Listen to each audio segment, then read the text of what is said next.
என்பர்களே, கன்னிராசிக்காரர்கள்லாம் ஒரு முக்கியமான விஷயம் தான். இந்த வீடியோ உங்களுக்கு ஒரு மிகப்பெரிய ஒரு கடவுள் சொன்ன பரிசு அப்படின்னு தான் சொல்லணும்.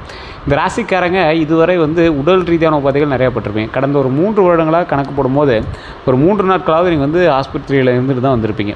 இந்த காலகட்டத்தில் ஒன்றே உங்களுக்காக போயிருப்பீங்க, இல்லை உங்களோட குடும்பத்தினருக்காக யாருக்காவது நீங்கள் ஹாஸ்பிட்டல் வரைக்கும் போயிட்டு ஒரு 2 நாள் 3 நாள் தங்கிட்டு வந்திருப்பீங்க. உடல் ரீதியான உபாதைகள் ரொம்ப அதிகமாக இருக்கும். அதுலேயும் கரெக்டாக கழுத்துலேருந்து கால் வரைக்கும் இருக்கக்கூடிய விஷயங்கள் ரொம்பவே அதிகமாக இருந்திருக்கும். இந்த ராசியாரை பொறுத்த வரைக்கும் என்ன நோயினே தெரியாமல் நிறைய விஷயத்தில் கஷ்டப்பட்டுருப்பீங்க. ஒரு சிலருக்கு குழந்தை பிறந்ததுக்காகவாது நீங்கள் ஹாஸ்பிட்டலுக்காவது போயிட்டு ஒரு 2 நாள் இருந்துட்டுக்காவது வந்திருப்பீங்க. ஸோ இந்த ராசிக்காரர்களுக்கு கடந்த சில மாதங்கள் வருடங்கள்னு கூட சொல்லலாம், எப்படா ஒரு சந்தோஷமான ரிலாக்ஸேஷன் கிடைக்கும் அப்படிங்கிற மாதிரி நீங்கள் வெயிட் பண்ணியிருந்த ராசி. இந்த ராசி அதிக துன்பங்களை அனுபவித்த ராசி, அதிக துரோகங்களை அனுபவித்த ராசி. கன்னிராசியை பொறுத்தவரைக்கும் நண்பர்களால் பல சிக்கல்கள் இருந்திருக்கும். நண்பர்களுக்கு துரோகம் பண்ணிய சில விஷயங்கள் நிறையாவே இருந்திருக்கும். நண்பர்களால் துரோகம் அனுபவித்த முக்கியமான சில ராசிகளில் கன்னிராசி ஒன்று அப்படின்னு சொல்லலாம். கன்னிராசியை பொறுத்த வரைக்கும் கன்னிராசிக்காரன் ஒருத்தனுக்கு உதவணும்னு நினச்சிட்டானா யார் தடுத்தாலும் அவன் உதவாமல் இருக்க மாட்டான். நண்பனாக இருக்குன்னு நினச்சிட்டானா அவனை மாதிரி நண்பனாக வேறு எவனுமே இருக்க மாட்டான். இந்த ராசிக்காரில் பொறுத்த வரைக்கும் ஒரு உன்னதமான ஒரு பிறவி அப்படின்னு சொல்லுவாங்க.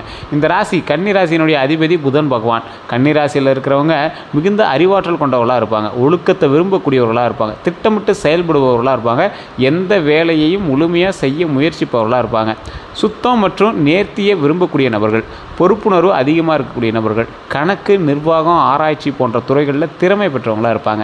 நிறையா பேரோட மைண்ட் செட் என்ன தெரியுமா, கன்னிராசிக்காரனா அவன் ஒரு ப்ளே பாய், கன்னிராசியில் இருக்கிறவன் ஜாலியாக இருப்பான், கன்னிராசியில் இருக்கிறவன் சிரிச்சுக்கிட்டே இருப்பான் அப்படிம்பாங்க. சார், கன்னிராசியில் இருக்கிறவன் உள்ளே இருக்கக்கூடிய உணர்வுகளை வெளியே காட்டாதவன், உள்ளுக்குள்ளே அழுதுகிட்டு இருப்பான். ஒரு வார்த்தை சொன்னால் டக்குன்னு மனசு கலங்கிடும், ஆனால் கண்ணு கலங்கிறது கொஞ்சம் லேட்டாக இருக்கும், அவ்வளோதான். மனசுக்குள்ளேயே எல்லா கஷ்டங்களையும் வச்சு சிரிச்சுக்கிட்டே இருந்த ஒரு ராசியாக இருந்தால் கன்னிராசி தான். சார், ப்ளே பாய்ங்கிறீங்க, அப்போலாம் ஒன்றுமே கிடையாதுங்க. ஆண்களாக இருந்தாலும் சரி பெண்களாக இருந்தாலும் சரி, கன்னிராசியில் இருக்கிறவங்க ரொம்ப ஒரு மார்க்கமாக இருப்பாங்க அப்படிங்கிற மாதிரிலாம் விளையாட்டாக சொல்லுவாங்க. அதை நான் சீரியஸாக சொல்ல, அப்படி சொல்லக்கூடிய நபர்களுக்கு ஒன்று தான் சொல்கிறேன். இந்த ராசி ஈர்ப்புடைய ராசி, எதிர்பாலினத்தவரை ஈர்க்கக்கூடிய ராசி. காமெடினாலேயோ அழகுனாலேயோ பேச்சு திறமையினாலேயோ ஏதோ ஒரு வகையில் எதிர்பாலினத்தவரை ஈஸியாக ஈர்த்துருவீங்க. இந்த ராசியை பொறுத்த வரைக்கும் கஷ்டங்களிலிருந்து வெளிவருவதற்கு அனைத்து வகையான விஷயங்களையும் செய்யக்கூடிய ஒரு அற்புதமான ராசி. ஒரு நபர் யாராவது ஒருத்தர் கஷ்டம்னு உங்ககிட்ட வந்துட்டாங்க அப்படின்னா ரொம்ப ஹெல்ப் பண்ணுவீங்க. உங்களால் உங்களுக்கு நிறைய மன கஷ்டங்கள் தீரும், மன உளைச்சல்கள் தீரும். இந்த ராசிக்காரன் மாதிரி ஒரு நல்லவனும் கிடையாது, இந்த ராசிக்காரன் மாதிரி கோவக்காரனும் கிடையாது, இந்த ராசிக்காரன் மாதிரி கெட்டவனும் கிடையாது. என்ன சார் டபுளாக சொல்கிறீங்க அப்படின்னா, இந்த ராசிக்காரன் எல்லாமாக இருக்கக்கூடியவன்.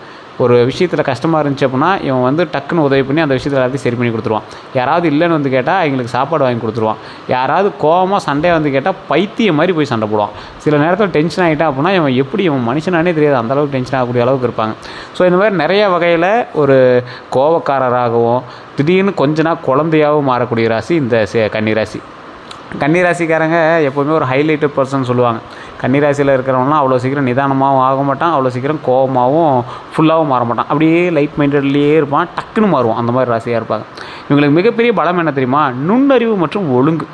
இவன் ஒழுக்கத்தில் தலை சிறந்தவனாக இருப்பான். நுண்ணறிவு, எந்த விஷயத்தில் எப்படி செய்யணும் அப்படிங்கிறதுல கொஞ்சம் நுண்ணறிவு அதிகமாக இருக்கும். உங்களை பார்த்தா கிறுக்க மாதிரி இருக்குமானுங்க, ஆனால் நீங்கள் யோசிக்கிறத பார்த்தா வேறு லெவலில் யோசிப்பீங்க. அதே போல் பலவீனம் அப்படின்னா அதிகமாக யோசிக்கிறது மற்றும் கவலைப்படுறது. தேவையில்லாத யோசிக்காதீங்க, தேவையில்லாமல் கவலைப்படாதீங்க. அதை ஃபஸ்ட்டு சரி பண்ணிக்கோங்க. கன்னிராசிக்காரர்களுடைய பண்பு நலன்கள் அப்படின்னு பார்க்கும்போது நேர்மையானவங்க, ரொம்ப நேர்மையானவங்க, இப்படி தான் இருக்கணும், இப்படி தான் வாழணும் அப்படின்னு இருக்கக்கூடியவங்க. கரெக்டாக கணக்கு போட்டு வாழக்கூடிய நபர்னு சொல்லுவாங்களா, அந்த மாதிரி ஒரு நபராக இருப்பீங்க. பிறருக்கு உதவ விரும்பக்கூடிய நபர்களாக இருப்பீங்க. குடும்ப பொறுப்புகளை சிறப்பாக ஏற்றுக்கொள்ளக்கூடியவர்களாக இருப்பீங்க. பண விஷயங்களில் கவனமானவங்களாக இருப்பீங்க. தேவையற்ற ஆடம்பரத்தை விரும்ப மாட்டீங்க. இந்த ராசி ஒரு அற்புதமான ராசி. இதுவரை சந்தித்த கஷ்டங்கள் பல கன்னி ராசிக்காரர்களுக்கு கடந்த சில ஆண்டுகளில் ரொம்ப அதிக கஷ்டப்பட்டீங்க. சொல்லில் அடங்கா கஷ்டம், அதை நினச்சி கூட பார்க்க விரும்பலை சார் அப்படிங்கிற மாதிரி இருப்பீங்க. கடின உழைப்புக்கு ஏற்ற பலன் தாமதமாக கிடச்சிருக்கும். அதே போல் ஒரு விஷயம் நீங்கள் செய்கிறீங்க அப்படின்னா தடைப்பட்டு தான் நடந்திருக்கும். அதுக்கு 2 காரணங்கள் நீங்கள் யோசிச்சிருப்பீங்க. ஒன்று, உங்களுக்கு யாராவது ஏதாவது செஞ்சிட்டாங்களா, கந்திஷ்டியா, இல்லை ஜாதகத்திலே அப்படி இருக்குதா அப்படின்னு. இந்த கன்னிராசிக்காரருக்கு ஜாதகத்திலே அப்படி இருக்கிறது தான் வாய்ப்புகள் அதிகம்.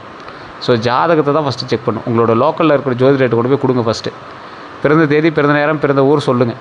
கரெக்டாக சொல்கிறாங்களான்னு பாருங்கள். இல்லை சார் அது சாட்டிஸ்ஃபை ஆகலை அப்படின்னா கீழே ஒரு நம்பர் கொடுத்துருங்க, அந்த நம்பருக்கு ஃபோன் பண்ணுங்கள். சார் உங்களோட பிறந்த தேதி, பிறந்த நேரம், பிறந்த ஊர் மட்டும் சொல்லுங்கள். A to Z கம்ப்ளீட்டாக சொல்லிடுவாங்க. இது ஒரு VVIP ஜோதிடர் தான், அதுவும் தெளிவாக சொல்லிடுறேன். நீங்கள் அப்பாயின்மெண்ட் பேசிஸில் மட்டும் தான் ஜோதிடம் பார்க்க முடியும். வெயிட் பண்ணி தான் பார்த்தாகணும், வேறு வழி இல்லை. அப்படி ஐடியா இருக்கிறவங்க மட்டும் பண்ணுங்கள். இது நீங்கள் விளம்பரமாக எடுத்துட்டாலும் சரி, ப்ரமோஷனாக எடுத்துட்டாலும் சரி. அதே போல் இன்னொரு விஷயம் சொல்கிறேன். இந்த கன்னிராசிக்காரர்கள் பட்ட கஷ்டங்கள் அப்படின்னு சொன்னோம்ல, கடின உழைப்புக்கேற்ற பலன் தாமதமாக கிடைச்சதுன்னு சொன்னோம்ல, எந்தெந்த விஷயத்தில் 1 2 இல்லை, எல்லா விஷயத்துலையும். இன்னொன்று பெரிய விஷயத்தில் மாட்டினீங்க அப்படின்னா பண நெருக்கடிங்க. எல்லாருக்கும் பண நெருக்கடி இருக்கிறது தான். ஆனால் அந்த கன்னிராசிக்காரனுக்கு கொஞ்சம் ஹைலைட்டடாகவே இருக்கும். வருமானம் வரும், ஆனால் செலவாயிருக்கும். சில மாதங்கள் வருமானமே வராமல் அப்படியே மாறி மாறி நின்று இருக்கும். வேலையில் மாற்றங்கள் ஏற்பட்டிருக்கும். மன அழுத்தம் அதிகமாக இருக்கும். உடல்நல கவலைகள் உருவாயிருக்கும். குடும்ப பொறுப்புகள் அதிகரிக்கிறதுக்கான வாய்ப்புகள் கொஞ்சம் அதிகமாகவே இருந்திருக்கும். இந்த மாதிரி விஷயங்கள் எல்லாமே சந்திச்சிருப்பீங்க. 2026 தமிழ் புத்தாண்டு முதல் என்ன நல்லது நடந்திருக்கும் அப்படின்னா, 2026 தமிழ் புத்தாண்டுக்கு பிறகு புதிய வேலை வாய்ப்பு உண்டாயிருக்கும். தொழிலில் முன்னேற்றம் உண்டாயிருக்கும். வருமான உயர்வு ஏற்பட்டிருக்கும். குடும்பத்தில் அமைதி ஏற்பட்டிருக்கும். குடும்ப அமைதி அப்படின்னாவே உங்களால் தான் குடும்ப அமைதி, குடும்பத்தில் இருக்கக்கூடிய எல்லா விஷயத்துக்கும் காரணமும் நீங்கள் தான். வெளிநாட்டு தொடர்புகள் உங்களுக்கு சாதகமான விஷயமா இருக்கும். சொத்து சம்மந்தப்பட்ட நல்ல செய்திகள் உண்டாயிருக்குங்க. அதே போல் இந்த மாதிரி விஷயங்களுக்கு நடக்கிறதுக்கான வாய்ப்புகள் கொஞ்சம் அதிகமாகவே இருந்திருக்கும். குரு பயிற்சி பலன் அப்படின்னு பார்க்கும்போது, குரு பயிற்சி கன்னிராசிக்காரர்களுக்கு தொழில் வளர்ச்சியை உண்டாக்கி கொடுத்துருக்கும். பண வரவை உண்டாக்கி கொடுத்துருக்கும். குடும்ப நன்மைகளை உண்டாக்கி கொடுத்துருக்கும். குழந்தை பாக்கியத்தை உண்டாக்கி கொடுத்துருக்கும். கல்வி வெற்றியை உண்டாக்கி கொடுத்துருக்கும். சமூக மரியாதையை உண்டாக்கி கொடுத்துருக்கும். இந்த மாதிரி பலன்களை தரக்கூடிய கருத்துக்கள் எல்லாமே உங்களுக்கு கிடைச்சிருக்கும். இந்த ராசிக்காரர்களுக்கு இந்த மாதிரி மரியாதையெல்லாம் ரொம்ப நாளாக நீங்கள் எதிர்பார்த்து காத்துட்டு இருந்த ஒன்று. ஏன்னா இது வரைக்கும் நடந்த எல்லாம் அவமானமும் தேவையில்லாமல் பக்கத்து வீடு, பக்கத்து தெரு, பக்கத்து ஊர், பக்கத்து கிளாஸு, பக்கத்தில் இருக்கக்கூடிய நண்பர்கிட்ட கூட நீங்கள் சண்டை போட்டுட்டு தான் நீங்கள். யாருனே தெரியாத இடத்துல ரோட்டில் போகும்போது ஒருத்தர் கூப்பிட்டு அவங்கள சண்டை போட்டு போவான். குறிப்பிட்ட டைமில் சிறைவாசம் கூட போயிட்டு வந்திருப்பீங்க. ஒருத்தர் 2 பேரில் கேஸு, இந்த மாதிரி ஏதோ ஒரு கோர்ட்டு, அந்த மாதிரி ஏறின விஷயங்கள் கூட உங்களுக்கு இருந்திருக்கலாம்.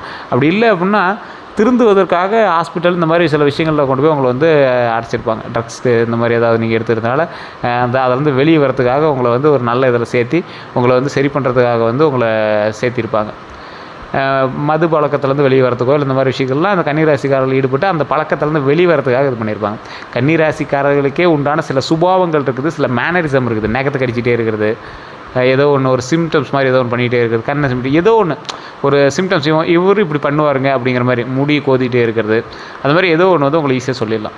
குரு பயிற்சியில் செய்ய வேண்டிய சில விஷயங்கள்னு பார்த்தா வியாழக்கிழமை தட்சிணாமூர்த்தி வழிபாடு. தடைகளை நிவர்த்தி செய்வதற்கு தட்சிணாமூர்த்தி வழிபாடை தவிர வேறு ஒன்றுமே கிடையாது. அதுதான் மெயின். மஞ்சள் ஆடை தானம் பண்ணுங்கள், ரொம்ப நல்லது. ஏழை மாணவர்களுக்கு கல்வி உதவி. விநாயகர் மற்றும் குரு வழிபாடு.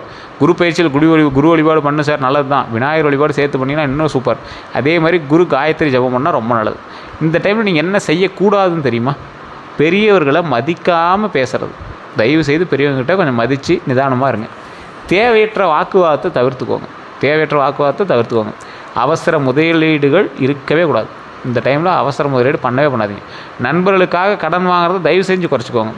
கோபத்தில் முடிவெடுக்கிறத தயவு செஞ்சு தடுத்துக்கோங்க. கோபத்தில் முடிவெடுக்காதீங்க.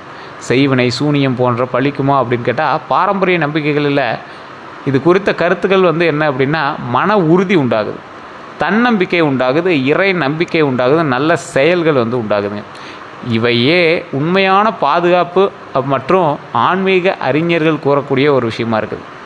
இந்த ராசிக்காரங்களுக்கு இந்த மாதிரி செய்வினை சூனியம் இது எல்லாமே நடந்திருக்கு அப்படின்னா உங்களுக்கு ஒரு வகையான சிம்டம்ஸ் தெரிய ஆரம்பிச்சிருக்கு. என்ன சிம்டம்ஸ்? தலை சுற்றுறது, தேவையில்லாமல் பதட்டம், ஏதாவது ஒரு விஷயத்தில் டென்ஷன் ஆகிறது, நல்லா போய்ட்டு விஷயத்தில் ஏதோ தடை போட்டிருக்கோம். இந்த மாதிரி தடைகளாக இருக்குது அப்படின்னா ஒரு டைம் செக் பண்ணிக்கோங்க. உங்களுடைய பிறந்த தேதி பிறந்த நேரம் கொடுத்து ஜாதகம் பார்த்தீங்க அப்படின்னா உங்களுக்கு இந்த டைமில் இப்படி ஆகிருக்குமா இல்லையான்னு கண்டுபிடிச்சி சொல்லிடுவாங்க.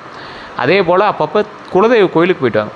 திருமண பலன்கள் பார்க்கும்போது திருமண வயதில் உள்ளவங்களுக்கு நல்ல வரன் அமையறதுக்கான வாய்ப்புகள் உண்டுங்க. தடைப்பட்ட திருமண பேச்சுகள் முன்னேற்றத்தை கொடுக்கும். குடும்ப ஒப்புதல் கிடைக்குங்க. இப்போ இதை லவ் பண்ணி உங்களுக்கு வந்து தடையாக இருக்குது அப்படின்னா அதெல்லாம் சரியான விஷயத்தினால உங்களுக்கு வந்து மறுபடியும் மேட்ச் ஆகும். அப்படி இருக்குது சார், என்ன பண்ணுறதுன்னு தெரில அப்படிங்கிறீங்க, திருச்செங்கோடு அர்த்தநாரீஸ்வரர் கோயிலுக்கு போய் வழிபட்டுவாங்க. நாமக்கல் மாவட்டத்தில் இருக்குது, உங்களுக்கு தெரியும்னு நினைக்கிறேன். முன்னாடியே சொன்னது தான். அதாவது வெள்ளை தசபாசனத்தால் செய்யப்பட்ட சிலை, குடும்ப சமேதர்களாக மேலே இருப்பாங்க. அர்த்தநாரீஸ்வரர் சிவனும் பார்வதி ஒட்டுக்காக இருப்பாங்க, ஒரே சிலையில் இருப்பாங்க. அதே மாதிரி செங்குட்டு வேலவன், அப்புறம் உச்சி பிள்ளையார் கோயில் எல்லாமே ஒரே மலை மேலே இருக்கும். 120 படிக்கட்டுகள் இருக்குது. ஆனால் நீங்கள் பஸ்லேயும் மேலே போய்க்கலாம், வண்டி வாகனம் மேலே போவோம். படிக்கட்டில் ஏறி போனீங்க அப்படின்னா 60 அடி பாம்பு சிலையை நீங்கள் வந்து வழிபடலாம். ஸோ இந்த மாதிரி பல விஷயங்கள் வந்து மர்மமான பல தகவல்களும் இருக்கக்கூடிய வரலாற்று சிறப்புமிக்க ஒரு ஸ்தலம். திருமணமானவர்களுக்கு, திருமணம் ஆகக்கூடியவர்களுக்கு, திருமணம் தடைப்பட்டு இருக்கிறவங்களாம் அந்த கோயில் போயிருந்தீங்கன்னா ரொம்ப நல்லது. எல்லாமே சரி வரும், எல்லாமே சரியாயிடும். அந்த மாதிரி ஒரு அற்புதமான கோயில். திருமணம் மாணவர்களுக்கு ஒற்றுமை அதிகரிக்கக்கூடிய ஒரு காலகட்டம். இந்த காலகட்டம் குடும்பத்தில் மகிழ்ச்சி பெருகும். ஸோ இந்த கோயிலுக்கு போயிட்டீங்க அப்படின்னா அது இன்னும் இரட்டிப்பு மடங்கு நல்லது நடக்குங்க. அதே மாதிரி குழந்தை பாக்கியத்தை பொறுத்த வரைக்கும் குழந்தை வரம் வேண்டி காத்திருந்தவங்களுக்கு நம்பிக்கை தரக்கூடிய ஒரு காலகட்டம். குழந்தைகளோட கல்வி மற்றும் வளர்ச்சியில் முன்னேற்றம் தரக்கூடிய ஒரு காலகட்டம். குடும்ப மகிழ்ச்சி அதிகரிக்கக்கூடிய ஒரு காலகட்டம். இந்த காலகட்டத்தில் தயவுசெய்து முருகர் வழிபாடு பண்ணுங்கள். அதுக்கு முன்னாடி தாயான அங்காள பரமேஸ்வரி அம்மன் மேல்மலையனூர் அங்காள பரமேஸ்வரி கோயிலுக்கு போயிட்டாங்க. திருவண்ணாமலை போயிட்டு அங்கே மேல்மலையனூர் அங்காள பரமேஸ்வரி கோயிலுக்கு போயிட்டு பழனியில் திரு ஆவினங்குடி அப்படிங்கிற கோயில் கீழே இருக்கும். அந்த கோயிலுக்கு போய் வழிபட்டு மேலே பழனியில் இருக்கக்கூடிய கோயில் என்னது பாலதண்டாயுதபாணி சுவாமி கோயில், பழனி முருகர் வழிபட்டு இருந்தீங்கன்னா ரொம்ப நல்லது. இதெல்லாம் தனித்தனியாக கூட நீங்கள் வழிபடலாம். இல்லை ஒட்டுக்காக ஒரே நாளில் போய்ட்டு வரனாலும் நீங்கள் போய்ட்டு வரது ரொம்ப நல்லது தான். வண்டி வாகன யோகம் உண்டு. வண்டி வாகனத்தினால பல வருமானமும் உண்டு. அப்போனா என்னது, புதிய இருசக்கர வாகனம் வாங்கலாம், எலக்ட்ரிக் ஸ்கூட்டராவது வாங்கலாம், இல்லை ஏதாவது ஒரு செகண்ட் ஹேண்ட் ஸ்கூட்டியாவது வாங்குவீங்க, இல்லை செகண்ட் ஹேண்ட் வண்டியாவது வாங்குவீங்க. கார் வாங்குறது வாய்ப்பு இருக்குது யோகம் இருக்கிறவங்களுக்கு. அந்த யோகம் வந்து இப்போ நான் சொல்கிறது ஒட்டுக்காக சொல்கிறேன். ஏன்னா அதில் 12 கோடி பேர் 13 கோடி பேர் மேலே இருப்பான். ஸோ அதனால் நான் என்ன சொல்கிறேன் அப்படின்னா, தனிப்படையான ஜோதிடம் பார்த்திங்க அப்படின்னா தான் அதை வந்து கால்குலேட் பண்ண முடியும். அதே போல் தொழிலுக்காக வாகனம் வாங்குறதுக்கான வாய்ப்புகள் உண்டு. லாரியோ கமர்ஷியல் வெஹிக்கிளோ இல்லை வண்டி வாகனங்கள் ஏதாவது தொழிலுக்காக நீங்கள் வாங்குறதுக்கான வாய்ப்புகள் ரொம்ப அதிகமாக இருக்குது. அதே போல் தொழில் மற்றும் பண வரவு வந்து அதிகரிக்கிறதுக்கான வாய்ப்புகள் உண்டுங்க. பதவி உயர்வு, சம்பள உயர்வு, புதிய பொறுப்புகள் உண்டாகுது. இது எல்லாமே நீங்கள் ஸ்டெப் எடுக்கணும். கம்பெனிக்காக நீங்கள் எந்தளவுக்கு உழைக்கிறீங்களோ அப்போ தான் கம்பெனி உங்களுக்காக உழைக்கும். வியாபாரிகளுக்கு புதிய வாடிக்கையாளர்களை பார்க்க லாபம் அதிகரிக்கிறதுக்கான வாய்ப்புகள் உண்டு. தொழிலில் விரிவாக்கம் உண்டுங்க. இது எல்லாமே நடக்கக்கூடிய ஒரு அற்புதமான காலகட்டமாக இந்த காலகட்டம் இருக்குது. இந்த கன்னிராசிக்காரங்க அடுத்த 12 நாள் எப்படி இருக்குன்னு நான் சொல்கிறேன். அதை ஃபஸ்ட்டு நோட் பண்ணிக்காங்க. புதிய தகவல்கள் கிடைக்குதுங்க. புதிய தகவல்கள் அந்த அடுத்த 12 நாள் ஃபஸ்ட் நாள். 2வது நாள் பண வரவு உண்டு, குடும்ப மகிழ்ச்சி உண்டு, நண்பர்கள் உதவி உண்டு, தொழிலில் முன்னேற்றம் உண்டு, பயண வாய்ப்பு உண்டு, நல்ல செய்தி வருது, மன அமைதி உண்டாகுது, பழைய பிரச்சனைகளுக்கு தீர்வு உண்டாகுது, புதிய தொடர்புகள் கிடைக்குது, மரியாதை அதிகரிக்குது, மகிழ்ச்சியான நிறைவு கொடுக்குது. ஸோ இந்த காலகட்டம் உங்களுக்கு பாசிட்டிவாக தான் இருக்குது. இருந்தாலும் நீங்கள் எச்சரிக்கையாகவும் இருக்க வேண்டிய ஒரு காலகட்டமாக இருக்குது. யாருக்கிட்ட சார் எச்சரிக்கையாக இருக்கணும்? பொறாமை கொண்ட உறவினர்கள்ட்ட. எப்படி சார் அவன் பொறாமை கொண்டான்னு இருக்கணும்? நீங்கள் செய்யும் போது உங்களுக்கே அந்த தெரிய ஆரம்பிச்சிடும். இவன் வந்து என்ன ஒரு டவுட் இருக்குது அப்படின்னா, டவுட் இருக்கிற ஆளுகிட்ட கொஞ்சம் ஒதுங்கிருங்க, அவ்வளோதான். உங்கள் வெற்றியை விரும்பாதவங்கக்கிட்ட கொஞ்சம் ஒதுங்கிருங்க, எச்சரிக்கையாக இருக்கும். யார் சார் விரும்பாதவங்க? உங்களுக்கே தெரிய ஆரம்பிக்கும். அந்த டைமில் உங்களுக்கு தோண ஆரம்பிக்கும், இவனா அப்படின்ற டவுட் இருந்துச்சுன்னா நீங்கள் விலகி இருந்துவோம். அவன் சண்டைக்கு போகணும்னு அவசியம் இல்லை, விலகி இருந்துவோம். பணம் வாங்கிட்டு திரும்பி தராதவங்ககிட்ட ரொம்ப எச்சரிக்கையாக இருக்கும். அதிகமாக புகழ்கிறவங்ககிட்ட ரொம்ப ரொம்ப ரொம்ப எச்சரிக்கையாக இருங்க. அதே போல் கந்திஷ்டி பொறுத்தவரை கன்னிராசிகளுக்கு வேலை முன்னேற்றம் ஏற்பட்டுச்சு அப்படின்னா அந்த விஷயங்கள் நடக்கும். கந்திஷ்டி, பண வரவு, குழந்தைகள், புதிய வீடு மற்றும் வாகனம்லாம் வாங்கினீங்கன்னா அந்த கந்திஷ்டி, இந்த மாதிரி கந்திஷ்டி ஏற்படுத்துகிற வாய்ப்புகள் கொஞ்சம் அதிகமாகவே இருக்குது. இந்த இடத்துல நீங்கள் என்ன பண்ணணும் அப்படின்னா, குலதெய்வ வழிபாடு ஃபஸ்ட்டு.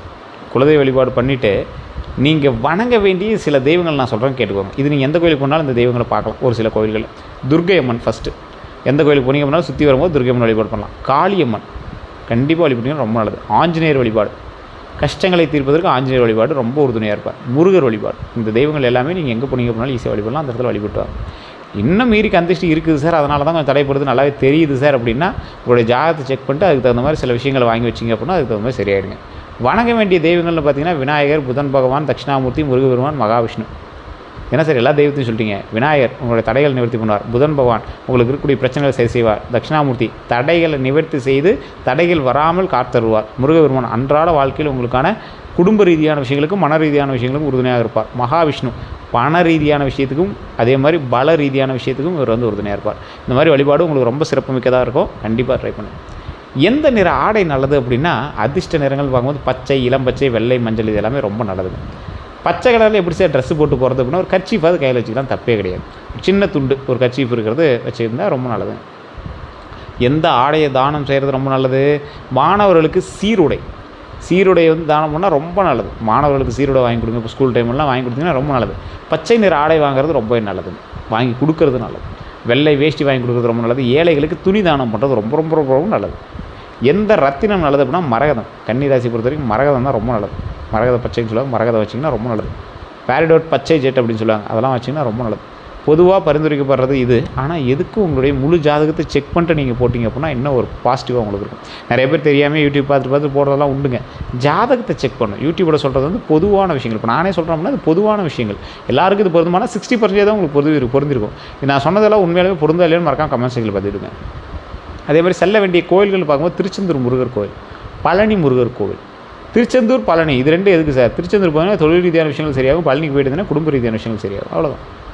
திருவண்ணாமலை போயிட்டு இருந்தீங்கன்னா உங்களுடைய குடும்ப ரீதியான விஷயங்கள் கூடிய சிக்கல்கள் நீங்கும், தொழிலில் முன்னேற்றம் ஏற்படும். திருவண்ணாமலை அருணாச்சலேஸ்வரர் கோயிலுக்கு போய்ட்டு அருணாச்சலேஸ்வரர் கோயிலுக்கு போய்ட்டாங்க ரொம்ப நல்லது. காஞ்சி காமாட்சி அம்மன் கோயில் குடும்ப விருத்திக்கு மிகப்பெரிய ஒரு ஸ்தலம். திருப்பதி வெங்கடேஸ்வர பெருமாள் கோயில் குடும்ப விருத்தி மற்றும் தொழில் ரீதியான விஷயங்களுக்கு மிகப்பெரிய நன்மையை தரக்கூடிய ஒரு ஆலயம். நீங்கள் போயிட்டு இருந்தீங்க அப்படின்னா ரொம்ப ஒரு அற்புதமான ஒரு ஸ்தலம். அதே போல் கன்னிராசிக்காரர்களுக்கு பரிந்துரைக்கக்கூடிய திறமைகள்னு பார்த்தீங்கன்னா சிறந்த நிர்வாகிகள், நல்ல ஆசிரியர்கள், மருத்துவத்துறையில் திறமையானவங்களாக இருப்பீங்க. கணக்கு மற்றும் நிதி நிர்வாகம் செய்கிறதுல ஒரு ஆராய்ச்சி திறன் கொண்டவராக இருப்பீங்க. அதிர்ஷ்ட எண்கள்னு பார்க்கும்போது 5, 14, 23, 32. அதிர்ஷ்ட நாட்கள்னு பார்க்கும்போது புதன், வியாழன், வெள்ளி. இந்த நாட்களில் மிகப்பெரிய நன்மைகள் நடக்கிறதான வாய்ப்புகள் இருக்குது. இந்த நாட்களை எடுத்து பண்ணீங்க அப்படின்னாலும் கொஞ்சம் பாசிட்டிவாகவே இருக்கும். அதிர்ஷ்ட மலர்னா மல்லிகை, முல்லை, வெள்ளை தாமரை. இது எல்லாமே உங்களுக்கு ஒரு அற்புதமான ஒரு விஷயமாக தான் இருக்குதுங்க. சரி சார், கன்னி ராசிக்கு ஏதாவது ஒரு பாயிண்ட்டாக சொல்லுங்கள், ப்ளஸ் பாயிண்ட்டாக ஏதாவது சொல்லுங்கள் சார். என்ன தான் நடக்கும் அப்படின்னா 2026லேருந்தே பரவாயில்ல தான், தமிழ் புத்தாண்டு நல்லா தான் இருக்குது, குரு பயிற்சியுமே ஓரளவுக்கு பரவாயில்லையாக தான் இருக்குது. ரொம்பலாம் ஒன்றும் உங்களுக்கு மட்டம் தட்டுற மாதிரி கிடையாது. இருந்தாலும் உங்களுக்கு ஒரு மாதிரி தான் இருக்குது அப்படின்னா ஜாதகத்தை தான் செக் பண்ணணும். அது நீங்கள் தனிப்பட்ட ஜாதகத்தை ஃபஸ்ட்டு செக் பண்ணிட்டு தான் நீங்கள் பார்க்கணும். அதுக்கு நம்பர் கீழே கொடுத்துருக்க, வேணால் ஃபோன் பண்ணி பேசி தெரிஞ்சுக்கோங்க. 2026 கன்னிராசிக்காரர்களுக்கு தொழிலில் வளர்ச்சி உண்டு, பண வரவு அதிகரிப்பு உண்டு, திருமண யோகம் உண்டு, குழந்தை பாக்கியம் உண்டு, வீடு மற்றும் வாகன யோகம் உண்டு, ஆன்மீகத்தில் முன்னேற்றம் உண்டு. இந்த மாதிரி பல நல்ல வாய்ப்புகளும் வழங்கக்கூடிய ஆண்டாக அமையறதுக்கான வாய்ப்புகள் இந்த காலகட்டத்தில் ரொம்பவே அதிகமாக இருக்குது. ஸோ இது எல்லாமே இன்னும் ஒரு 4-5 மாதத்தில் இன்னும் பெருசாகும், நல்லது நடக்கும். திட்டமிட்டு செயல்படும் கன்னிராசிக்காரர்களுக்கு இந்த ஆண்டுலாம் தங்களுடைய நீண்ட நாள் இலக்குகளை அடைவதற்கான பல முக்கிய வாய்ப்புகளை பெறக்கூடிய காலமாக இது அமையுது அப்படிங்கிறது ஜோதிட மரபுப்படி சொல்லப்படுது. வேறு ஏதாவது அதில் சந்தேகங்கள் இருக்குது அப்படிங்கிற பட்சத்தில் மறக்காம கமெண்ட் செக்ஷனில் பதிவிடுங்க. நிறைய பேருக்கு நான் சொன்னது உண்மையா இல்லை உங்களுக்கு பர்ஃபெக்டாக இருக்கா அப்படின்னு மறக்காம கமெண்ட் செக்ஷனில் பதிவிடுங்க. நான் சொன்னது 100% உண்மையாக இருந்தால் நீங்கள் சொல்லுங்கள். அதே போல் இதுவரை நம்ம சேனலை ஃபாலோ பண்ணாமல் இருந்தீங்கன்னா ஃபாலோ பண்ணிக்கோங்க, சப்ஸ்கிரைப் பண்ணி பதில் பெல் பண்ணி ப்ரெஸ் பண்ணி அதில் ஆல் அப்படின்னு கிளிக் பண்ணிக்கோங்க. உங்களோட நண்பர்களுக்கு கண்டிப்பாக இதை பகிருங்க, அப்போ தான் எங்களுக்கு தெரியும். ஆமாம் சார், நீங்கள் சொன்னது சரி தான், இந்த ராசிக்கார் இப்படி தான் இருக்காங்க அப்படிங்கிறது எங்களுக்கு தெரியும். எல்லோருக்கும் நன்றி நண்பர்களே. அடுத்த 12 நாட்களில் உங்களுக்கு அடுத்தடுத்த விஷயங்கள் எல்லாமே அப்டேட் பண்ணியிருக்கோம். ஃபாலோ பண்ணி வச்சுக்கோங்க. நன்றி.